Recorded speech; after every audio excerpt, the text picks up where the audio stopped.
Tai... Sveikas, Domai. Sveikas, gyvas. Klausyk, tokia idėja, kaip ir šnekėjom, trumpai yra padaryti bikeriams interviu, kad būtų aiškiau, kas yra ta Vroom Track Days. Tai gal trumpai apie pačią idėją, būtent to Coffee Racer organizuojamo renginio, kurio visą vasarą vyksta, apie Vroom Track Days. Kas per idėją ir ką ten gali žmonės gauti?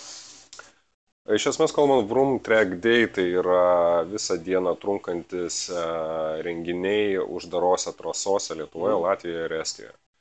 Lietuvoje tai vyksta Kačerginės Nemuno žiede, Latvijoje Bikernėki trasoje Rygoje ir Estijoje Perno trasoje. Supratau. Kam skirtas pagrindė šitas renginys, kokio tipo vairuotojams, važiuotojams?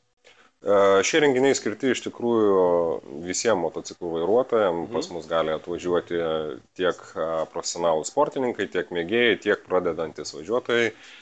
Motociklistai visi jaučiasi komfortiškai, todėl kad yra sudarytos palankios sąlygos visiems, skirstome pagal pajėgumą į grupės dalyvius visus, greitesni važiuoja su greitesniais, lėtesni važiuoja su lėtesniais ir nekyla stresinės situacijos.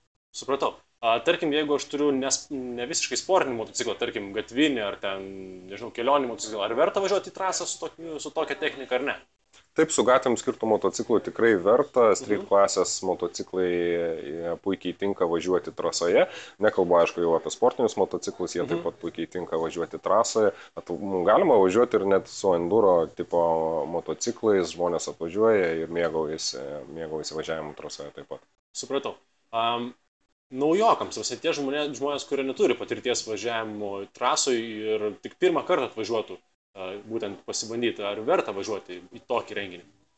Sakyčiau, kad verta važiuoti absoliučiai visiems, pažengusiam vairuotojams savaime suprantama, jiem yra patogu tobulinti savo įgūdžius, naujokai gali išmokti daug dalykų trasoje, kurių jie negali išmokti gatvėje, todėl kad trasa suteikia galimybę žymiai plačiau išnaudoti savo techniką, gatvėje riboja daugelis faktorių, o trasoje sąlygos yra tam idealios. Okay.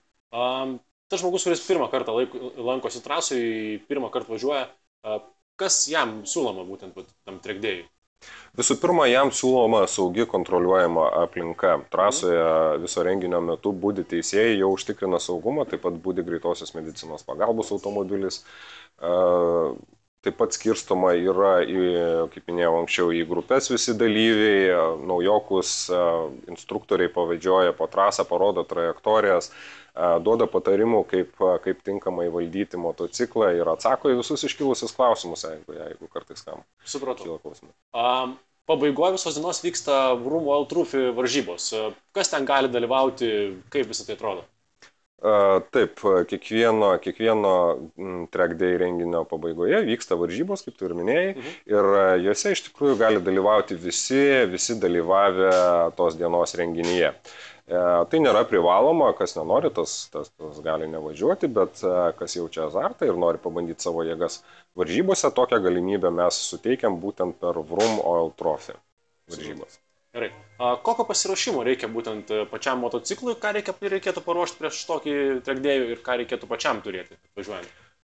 Iš principo, motociklas tiesiog turėtų būti techniškai tvarkingas. Kaip ir važiuojant gatvėje, taip ir važiuojant trasoje, reikia įsitikinti, kad iš motociklo nebėga jokie skysčiai, kad jo stabdžiai funkcionuoja tinkamai, kad padangos yra pakankamai geros būklės. Gatvėje juk nevažiuosit su išlindusiais kordais, taip pat ir trasoje.